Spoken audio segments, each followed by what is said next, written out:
Hello everyone. Today we are going to discuss a question asked in JEE Mains 2023. ये question कुछ law के concept के ऊपर और एपी के कॉन्सेप्ट के ऊपर है। तो चलिए इस क्वेश्चन को कैसे सॉल्व करते हैं, क्या करेंगे वो हम जान लेते हैं। राइट, यहाँ पर हमें दिया गया है three log Y, 3 log x base Y, comma, यहाँ पर आप ध्यान दीजिएगा, ये log x बेस वाई होगा। Log of Y base Z, और सॉरी, और 7 log जेड बेस एक्स जो है वो एपी में है। राइट, और दूसरी बात, हमें एक रिलेशन दे रखा है इस तरीके से।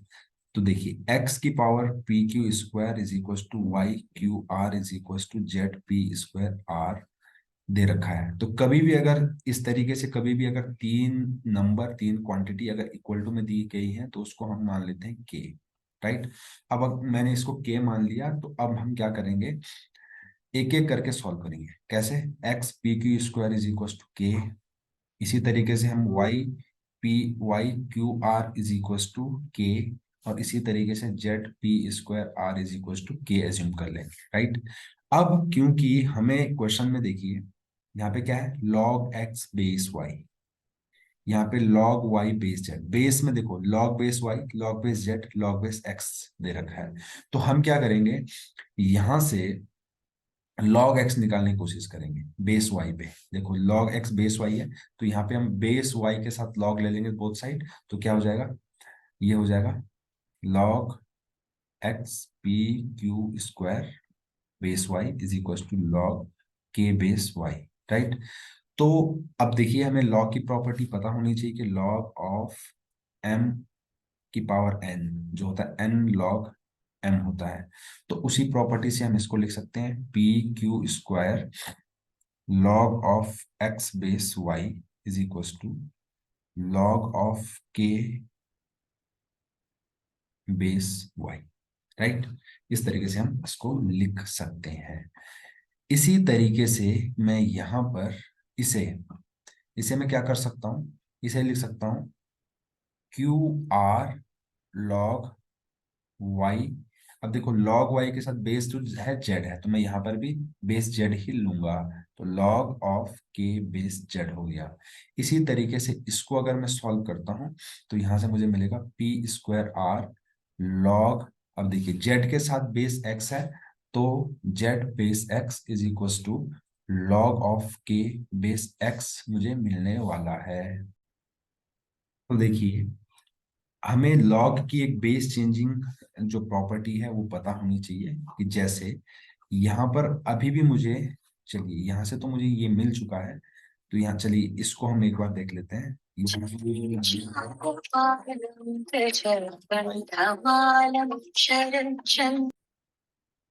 लेकिन मुझे यहाँ से एक प्रॉब्लम फेस करनी पड़ेगी।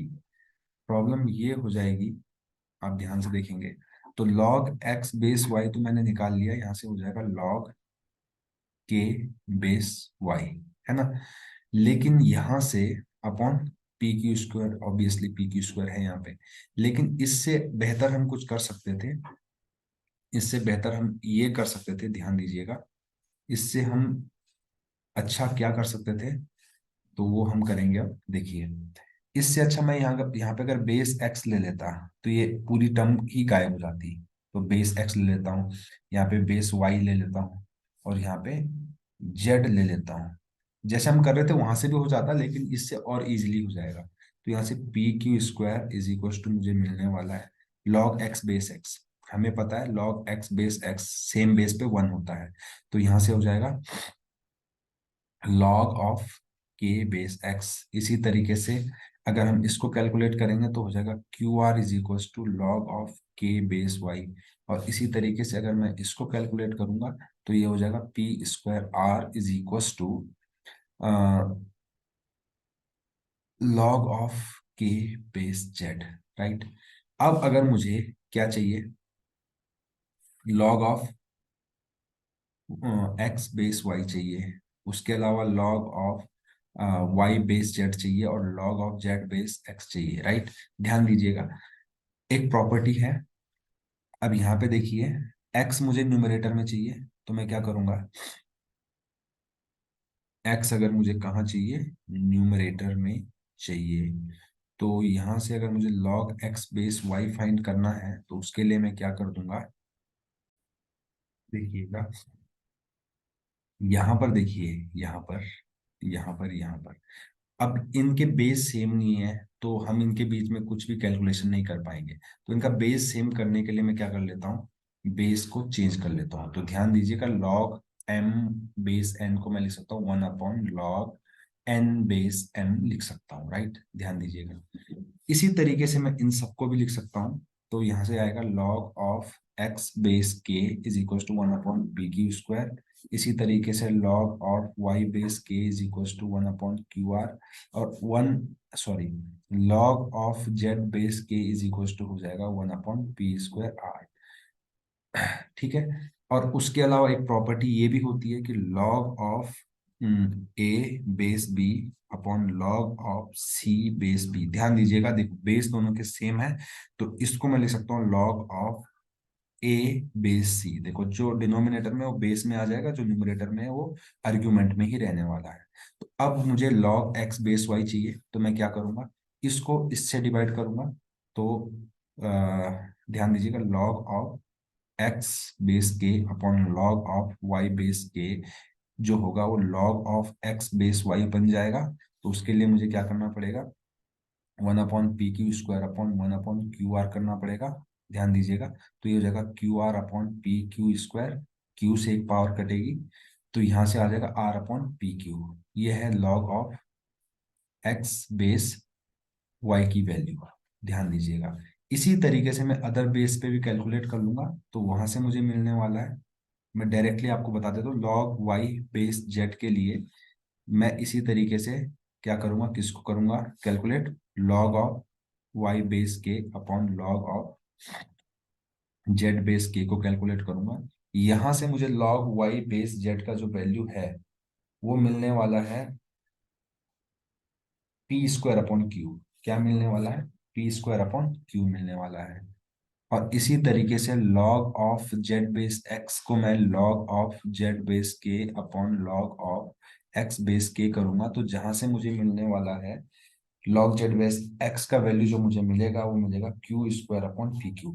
कैलकुलेशन आप कर लीजिए, मैं डायरेक्टली रिजल्ट लिख रहा हूँ, मेरे पास रिजल्ट ये है। तो इनको हम, ये हमारे पास मिल गई वैल्यू, राइट। अब क्योंकि अब क्योंकि हमें दिया हुआ है कि जो 3 है, 3, 3 log ऑफ, मैं क्वेश्चन देख लेता हूँ, 3 log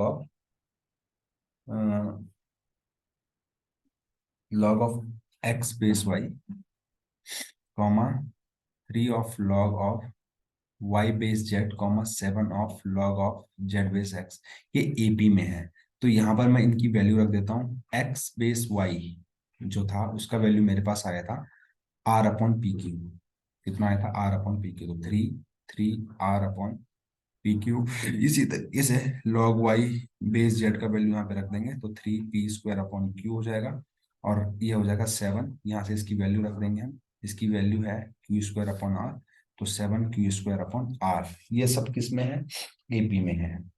सॉरी, इसका वैल्यू q/p था, q/ y base x base z का q, q² upon pr, q² upon pr, यही हमने लिखा है जी, pr। ओके, तो यहाँ पे pr, ये किस में होंगे, ये भी एपी में होंगे। अगर ये एपी में होंगे तो 3r - 3 जो होगा, 3r/pq - 3 जो होगा वो होगा 1/3 के बराबर, राइट। वो होगा 1/3 के बराबर, क्योंकि इसमें सॉरी 1/2 के बराबर, कॉमन डिफरेंस 1/2 दिया गया है। तो इसको सॉल्व कर लेते हैं, ये हो जाएगा 3 × 6, 6r minus 6pq, right, is equals to pq, right. इसको मैंने इधर क्रॉस मल्टीप्लाई किया, इसको इधर मैंने क्रॉस मल्टीप्लाई किया। जब इसको मैं सॉल्व करूंगा तो यहां से मुझे क्या मिलने वाला है, यहां से मुझे मिलने वाला है जी 6R is equal to 5, sorry 7 PQ। और R की वैल्यू मुझे दे रखी है, R इज इक्वल टू कितना दिया गया, R is equal to PQ+1। तो यहाँ पे PQ+1 करूंगा तो 6PQ+6 is equal to 7PQ होने वाला है। और इसको मैं दूसरी साइड अगर मैं लेके जाता हूँ तो यहाँ पर मुझे P Q is equal to मिलने वाला है 6। P Q is equal to मुझे कितना मिलने वाला है, 6 मिलने वाला है, राइट। तो पी क्यू इक्वल टू अगर 6 है तो पी क्यू इक्वल टू 6 को यहाँ रख देंगे तो आर इज इक्वल टू मुझे 7 मिल जाएगा। इसी तरीके से 3P² अपॉन Q का वैल्यू, इसका वैल्यू, राइट, इसका वैल्यू हमें कितना मिल जाएगा, इसमें से इसको माइनस करने के बाद इजीली हमें मिल जाएगा 3P² अपॉन Q का वैल्यू जो है वो मिल जाएगा 4, राइट। इसी तरीके से हम उसको भी फाइंड कर लेंगे 3P² अपॉन Q के वैल्यू को, तो ये हमें मिल जाएगा 4 मिल जाएगा, क्योंकि हम वहाँ पे R वगैरह की वैल्यू भी पुट कर लेंगे, राइट। तो अगर मैं इसको सॉल्व कर लूँ तो यहाँ से मुझे मिल जाएगा P इज इक्वल टू 2 और Q इज इक्वल टू 3, और R का वैल्यू ऑलरेडी मेरे पास 7 है। और मेरे से क्वेश्चन में पूछा गया था कि R minus P minus Q का वैल्यू क्या होगा। तो R का वैल्यू 7 है, R का value 7 -2 -3 which is equal to 2। तो 2 ही मेरा आंसर होगा। अगर आपको ये सॉल्यूशन पसंद आए हो तो आप इस चैनल को सब्सक्राइब करना बिल्कुल ना भूलें। Thank you very much.